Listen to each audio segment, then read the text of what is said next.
பரிசுத்த நாமத்திற்கு மகிமை உள்ளதாக. யாவரும் ஒரு நிமிடம் தலைகளை தாழ்த்தி கண்களை மூடி ஜெபம் செய்வோம். நான் உம்மை நேசிக்கிறேன்,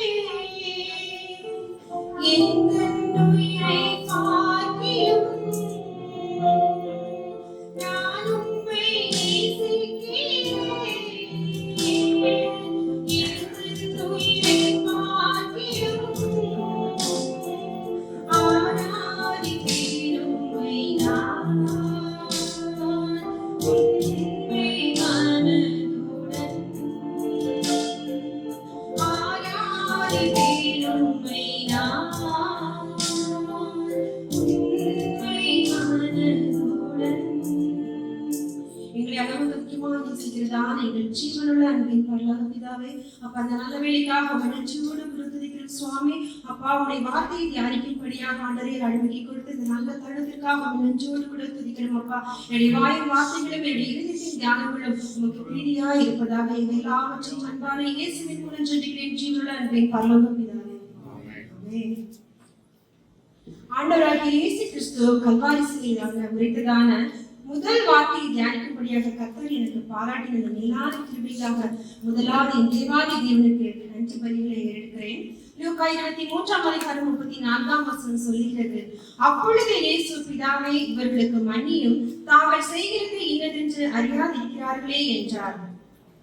இந்த வசனத்தை நான் தியானிக்கும் போது கர்த்தர் எனக்கு உணர்த்தியதான ஒரு 3 காரியங்களை உங்களோடு கூட நான் பகிர்ந்து கொள்ள ஆசைப்படுகிறேன். முதலாவதாக பார்க்கும் போது இந்த வார்த்தையிலே ஒரு ஜெப விண்ணப்பம் காணப்படுகிறது. இரண்டாவதாக பாவ மன்னிப்பு காணப்படுகிறது. மூன்றாவதாக இந்த ஜெப விண்ணப்பத்தினாலும் இந்த பாவ மன்னிப்பினாலும் வெளிப்படுகிறதான ஆண்டவராகிய இயேசு கிறிஸ்துவின் அன்பு காணப்படுவதை நம்ம பார்க்கிறோம். முதலாவது அப்பொழுது இயேசு என்று தொடங்குகிறது இந்த வார்த்தை. அப்பொழுது என்றார். அப்பொழுது என்ற வார்த்தை எப்பொழுதும் ஒரு கேள்வியின் ஒரு பெரிய பதிலின் இல்லை, ஒரு நீண்ட பதிலின் ஒரு தொடராக காணப்படுகிறது.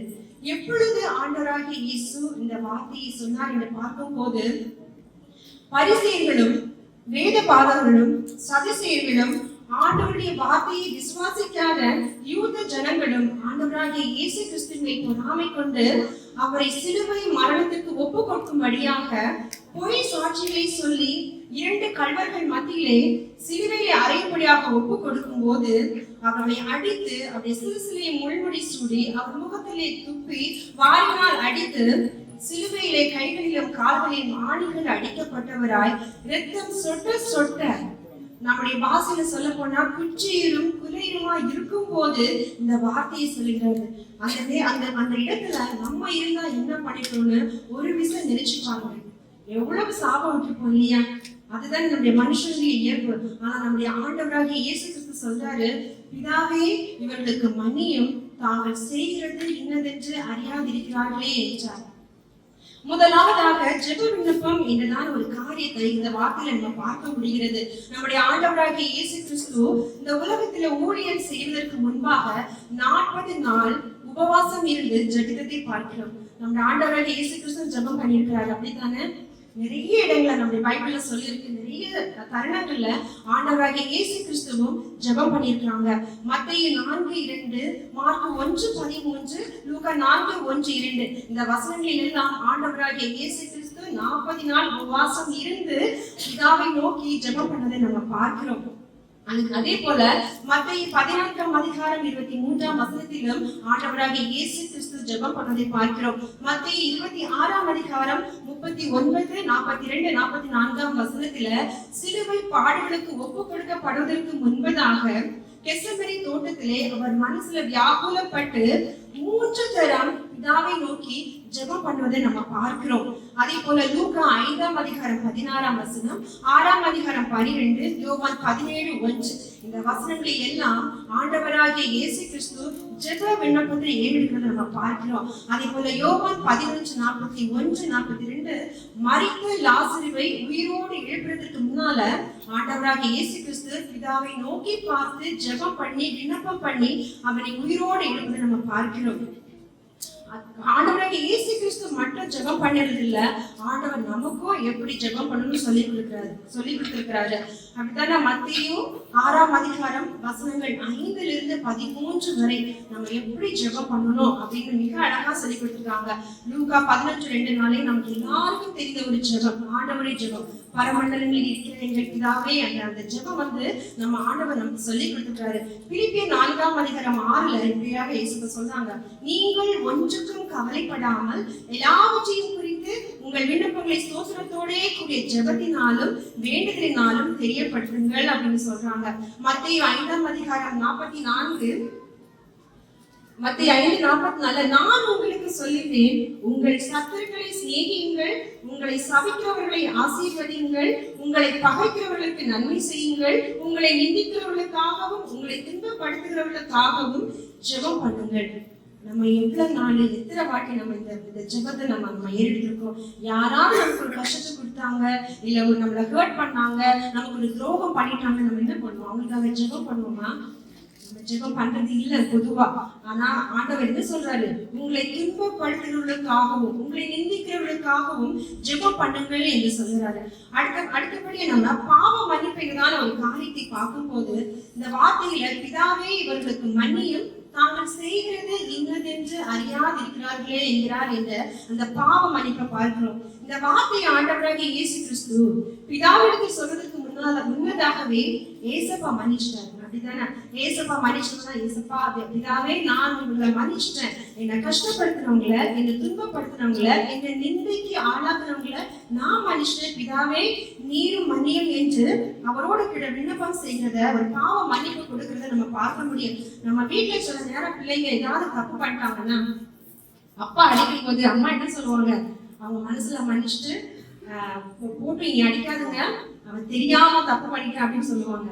அப்படித்தானே சினாப் சொல்றான், இல்ல எங்க அம்மா இன்னும் நல்லா அடிக்கன்னு சொல்றாங்க. அதே மாதிரி எப்படி ஒரு அம்மா அப்பாவுக்கு பிள்ளைங்க மேல அக்கறை இருக்குமோ, அதே மாதிரி நம்மளுடைய ஆண்டவராக இயேசு கிறிஸ்து நமக்கு தந்தையாக, நமக்கு தாயாக இருந்து நம்முடைய பாவங்களை மன்னிக்கிறவாக காணப்படுகிறார். அதே போல நம்முடைய வேதாகமத்துல பார்க்கும் போது நம்முடைய தேவாதி தேவனுக்கு, நம்முடைய கர்த்தருக்கு அவருடைய வல்லமையினாலும் அவருடைய மகிமையினாலும் அவருக்கு அநேக மகிமை நாமங்கள் உண்டு இல்லையா? நம்ம சர்வ சிருஷ்டிகர், சர்வ வல்லவர், பரிசுத்தர், உன்னதமானவர், நித்திய பிதா, ஆலோசனை கர்த்தர், சேனைகளின் கர்த்தர், யெகோவா ஈரே, யெகோவா நிசி, யெகோவா ஷாலம் அப்படின்னு சொல்லிட்டே போலாம். அவருக்கு ஆயிரம் நாமங்கள் உண்டு. உண்மையிலே அந்த ஆயிரம் நாமங்களில் எனக்கு ரொம்ப பிடிச்சதான ஒரு தேவனுடைய நாமம் என்னன்னு பார்த்தா, தேவன் பாவங்களை மன்னிக்கிற தேவன், பாவிகளை மன்னிக்கிற தேவன், ரட்சிக்கிற தேவன் என்றதான ஒரு காரியங்களை நம்ம பார்க்கிறோம். யாத்திராகமம் 20ஆம் அதிகாரம் 6ஆம் வசனமும் 34ஆம் அதிகாரம் 7ஆம் வசனத்தில் சொல்லப்படுகிறது, தேவன் 1000 தலைமுறைக்கும் அவர் பாவங்களை மன்னித்து ஆசீர்வதிக்கிற கர்த்தராய் இருக்கார் என்று பார்க்கிறோம். நம்முடைய பழைய ஏற்பாட்டின் தொடக்கத்திலிருந்தே பார்க்கும்போது ஆதாம் ஏவாளிலிருந்து நம்ம பாவம் தொடங்கினது என்று பார்க்கிறோம். ஆதாம் ஏவாள் பாவத்திற்குள்ளாக விழும்போது தேவன் அவர்களை ஒரேடியா அவங்களை அழித்து போடவில்லை. ஏதேன் தோட்டத்திலிருந்து மட்டும்தான் அவங்களை வெளியில விட்டு அவங்களை வாழ வைத்தாரு. அவர் உண்மையிலே மரணத்திற்குள்ளாக ஆக்கினிக்குள்ளாக போடாமல் அவர்களையும் மன்னித்து ஒரு வாழ்க்கை கொடுத்த பார்க்கிறோம். அப்புறம் காயின் ஆவியனுடைய காரியங்களை பார்க்கும்போது காயின் ஆவியை பொறாமை கொண்டு போடுறான், தன்னுடைய சகோதரர் கொண்டு போடுறான். அப்போ தேவன் அவருக்கு ஒரு பனிஷ்மெண்ட் கொடுக்கிறாரு. அந்த பனிஷ்மெண்ட் கொடுக்கும்போது காயின் தேவனை பார்த்து சொல்லுகிறாரு, ஆண்டவரே அந்த பனிஷ்மெண்ட் தாங்கிறதுக்கு என்னால முடியாது அப்படின்னு சொல்லும் போது அதையும் ஆண்டவர் அவனுக்கு மன்னித்து அவனுக்கும் ஒரு வாழ்க்கை கொடுக்கிறத பார்க்கிறோம். அதே போல இஸ்ரவேல் ஜனங்களை மோசே எகிப்தின் அடிமையிலிருந்து மீட்டு கொண்டு வரும்போது அநேக முறை ஆண்டவர்களை மறுதலித்தது பார்க்கிறோம். நான் அநேக முறை ஆச்சரியப்பட்ட ஒரு விஷயம் என்னன்னா, ஒரு பெரிய சமுத்திரத்தை, ஒரு கடலை 2ஆ பிளந்து வெட்டாந்தரையாக்கி அதுல காலடியா நடந்து கடந்து போகும்படி செய்த தேவனை இஸ்ரவேல் ஜனங்கள் எப்படி விசுவாசிக்காமல் போனார் என்பதை நான் அநேக முறை நினைச்சு பார்த்திருக்கேன்.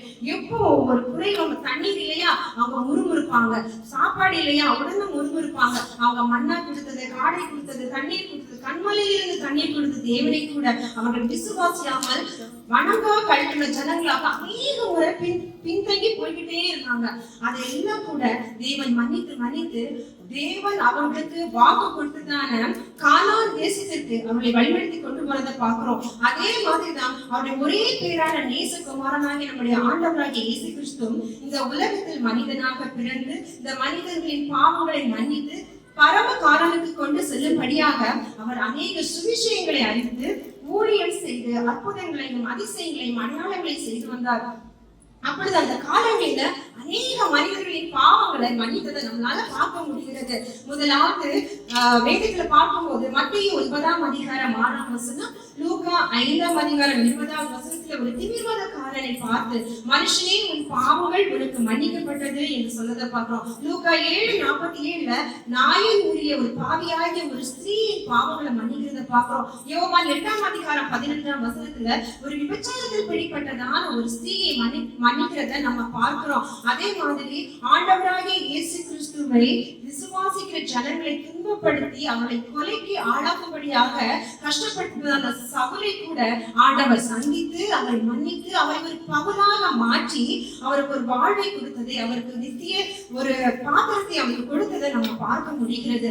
இந்த மனிதர்கள் எல்லாம் ஏன் ஆண்டவராகிய இயேசு கிறிஸ்து அவருடைய பாவங்களை எல்லாம் மன்னிக்கணும் அப்படின்னு நம்ம பார்த்தோம்னா, நம்முடைய பாவங்களை மன்னிக்க வல்லமையுள்ள அதிகாரமுள்ள தேவன் நம்முடைய ஆண்டவராகிய இயேசு கிறிஸ்து ஒருவர் மாத்திரமே. ஆமென். அப்போஸ்தலர் அதிகாரம் 13ஆம் அதிகாரம் 38ஆம் வசனமும் 39ஆம் வசனமும் இப்படியாக சொல்லுகிறது, இவர் மூலமாய் உங்களுக்கு பாவ மன்னிப்பு உண்டாகும் என்று அறிவிக்கப்படுகிறது என்றும் மோசேயின் நியாய பிரமாணத்தினாலே நீங்கள் எவைகளின்றி விடுதலையாகி நீதிமான்களாக்கப்படக்கூடாது இருந்ததோ விசுவாசி எவனும் அவைகளின்றி இவராலே விடுதலையாகி நீதிமானாக்கப்படுகிறான் என்றும் உங்களுக்கு தெரிந்திருக்க கடவுது என்று சொல்லுகிறோம். அதனால நம்முடைய பாவங்களை எல்லாம் மன்னிக்க வல்லமுள்ள தேவன் நம்முடைய ஆண்டவராகிய இயேசு கிறிஸ்து ஒருவர்தான். சங்கீதம் 103ஆம் அதிகாரம் 12ஆம் வசனத்தில் சொல்லுகிறது, மேற்குக்கும் கிழக்குக்கும் எவ்வளவு தூரமோ அவ்வளவு தூரமாக நம்முடைய ஆண்டவராகிய தேவன் நம்முடைய பாவங்களை நம்மிடத்தில் இருந்து நீக்கி போடுகிறார் என்று பார்க்கிறார். இவ்வளவு நம்ம தேவன் நமக்காக ஆண்டவராகிய இயேசு கிறிஸ்து ஜெபம் பண்றாரு, நம்ம பாவ மன்னிப்புக்குள்ளாக நம்ம நடத்துறாரு. இதெல்லாம் பார்க்கும்போது எதனால ஆண்டவராகிய இயேசு கிறிஸ்து இந்த பாவங்களை எல்லாம் மன்னிக்கிறாரு, எதுக்காக நமக்காக பிதாவனோடு பரிந்துரை பண்ணுறாருன்னு நம்ம பார்த்தோம்னா, அன்புங்க. நம்முடைய ஆண்டவராகிய இயேசு கிறிஸ்து நம்ம மீது வைத்திருக்கிறதான அன்பு. நம்ம ஃபேமிலியில கூட அநேக முறை அநேக பிரச்சனைகள் வரும், ஒருவருக்கு ஒருவர் உறவுகளுக்குள்ளால பிரச்சனைகள் வரும். ஏன் இன்னும் ஒரு குடும்பமாக நம்ம இந்த உலகத்துல வாழ்ந்துட்டு இருக்கோம்? பிரச்சனைகள் வராத எந்த குடும்பமும் கிடையாதுன்னு தான் நினைக்கிறேன் நான். அப்படித்தானே? பிரச்சனைகள் வராத குடும்பமாக இருந்தால் ரொம்ப சந்தோஷம் இல்லையா? ஆனாலும் நம்ம ஒரு குடும்பமாக, அந்த குடும்பம் என்கிற கூடு கலையாமல் இருக்கிறதுக்கு காரணம் அங்கே இருக்கிறதான அன்பு, அந்த குடும்பத்தை கட்டப்பட்டு வைத்திருக்கிறதான அன்பு என்றுதான் அந்த கயிறினால் நம்ம கட்டப்பட்டதுனாலதான் நம்ம குடும்பமாக இந்த நாட்களில் காணப்படுகிறோம். யோவான் 15ஆம் அதிகாரம் 9ஆம் வசனம் சொல்லுகிறது, பிதா என்னில் அன்பாய் இருக்கிறது போல நானும் உங்களிலே அன்பாய் இருக்கிறேன், என்னுடைய அன்பிலே நிலைத்திருங்கள்னு இயேசுப்பா சொல்றாங்க. எப்படி ஆண்டவருடைய அன்புல நம்ம நிலைத்திருக்கிறது? அவர் நம்மளுடைய அன்பா இருக்கிறது போல நம்மளும் அவருடைய அன்புல நிலைத்திருக்கணுமா? எப்படி அவருடைய அன்புல நிலைத்திருப்பது என்று பார்த்தோம்னா, அவருடைய நியாய பிரமாணங்களை கை கொள்வதனால் மட்டும்தான் அவருடைய அன்புல நம்மளால நிலைத்திருக்க முடியும். அப்படின்னு அந்த நியாய பிரமாணம் என்ன? நமக்கு நியாய பிரமாணம் என்னன்னு தெரிஞ்சாதானே அந்த நியாய பிரமாணத்தை நம்மள கடைபிடிக்க முடியும். அந்த நியாய பிரமாணத்தை கடைபிடிச்சாதான் நம்முடைய தேவனுடைய அன்புல நம்மளால நிலைத்திருக்க முடியும். மத்தேயு 22ஆம் அதிகாரம் 37 முதல் 40 வரை உள்ள வசனங்களும், மார்க் 12:30-31 வசனங்களும், யோவான் 13:34 வசனம், கலாத்தியர் 5:4, ரோமர் 13:8 இந்த எல்லா வசனங்களில் சொல்லப்படுகிற ஒரே காரியம், உன்னிடத்தில் நீ அன்பு கூறுவது போல பிறரிடத்திலும் அன்பு கூறுவாயாக என்கிற இந்த ஒரே வார்த்தையிலே நியாய பிரமாணம் முழுவதும் நிறைவேறும். நம்ம எவ்வளவு பேரு இந்த காரியத்தை நம்ம செய்யறோம்? நம்ம பக்கத்துல உள்ளவங்களை நம்ம அன்பா வச்சிருக்கோமா? குடும்பத்துல உள்ளவங்க எல்லாம் நம்ம அன்பா இருந்துருவோம், அவங்க செஞ்ச பாவங்களை மறந்துருவோம். ஆனா நம்ம நேர்ஸ், நம்ம ஒர்க் பண்ற இடங்கள்ல, நம்ம கூட இருக்கிற சபையில் இருக்கிற சகோதர சகோதரிகளிடத்துல நம்ம எந்த அளவுக்கு அன்பா இருக்கிறோம் என்பதை நம்ம பார்க்கணும். ஏன் இந்த அன்புனால எல்லா நியாயப்பிரமாணமும், இந்த அன்புல எல்லா நியாயப்பிரமாணமும் அடங்கி இருக்கிறது நம்ம பார்த்தா 1 கொரிந்தியர் 13ஆம் அதிகாரம் வசனங்கள் 4 - 8 வரை உள்ள வசனங்கள்ல இந்த அன்பின் குணாதிசயங்கள் சொல்லப்பட்டிருக்கிறது. அன்பு நீடிய சாந்தமும் தயவும் உள்ளது, அன்புக்கு பொறாமை இல்லை, அன்பு தன்னை புகழாது, இருமாப்பா இராது, அயோக்கியமானதை செய்யாது, தற்கொலையை நாடாது, சினமடையாது, தீங்கு நினையாது, அநியாயத்தில் சந்தோஷப்படாமல் சத்தியத்தில் சந்தோஷப்படும், சகலத்தையும் தாங்கும், சகலத்தையும் விசுவாசிக்கும், சகலத்தையும் நம்பும், சகலத்தையும் சகிக்கும். அன்பு ஒரு காலம் முடியாது, தீர்க்க தரிசனங்களாலும் முடிந்து போம், அந்நிய பாசைகளை நானாலும் முடிந்து போம், அறிவானால் முடிந்து போம், ஆனால் அன்பு ஒரு நாளும் மறைந்து போகாது என்று இந்த வசனத்தில் சொல்லப்படுகிறது. நம்முடைய குடும்பத்துல சகோதரர்களுக்குள்ள அநேக முறை மனக்கசப்புகள் வரலாம், சண்டைகள் வரலாம் இல்லையா? ஒரு நாள் ஒரு 8-10 வருஷத்துக்கு முன்னால ஒரு நாள் எங்க அம்மா எனக்கு போன் பண்ணி சொல்லுவாங்க, ஒரே அழுக. என் அம்மாக்கும் அவங்க தம்பி என்னோட மாமாக்கும் சண்டை வந்துச்சு. உடனே போன் பண்ணி சொல்லுவாங்க, என்ன ரொம்ப திட்டான், என்ன அசிங்கமாக பேசிட்டான், ஆனா அவனை நான் செத்த கூட என் முகத்துல முடிக்க கூடாது, என் வாசப்படி முடிக்க கூடாதுன்னு சொல்லிட்டு ரொம்ப அழகாங்க ஒரு நாள். ஆனா அன்பார்ச்சுனேட்லி என்ன ஆச்சுன்னா, எங்க மாமாவுக்கு கேன்சர் நோய் அவங்க இந்த உலகத்தை விட்டு பிரிந்து செல்லக்கூடியதான ஒரு தருணம், ஒரு சுகமான ஒரு சூழ்நிலை காணப்படுகிறது. அப்போ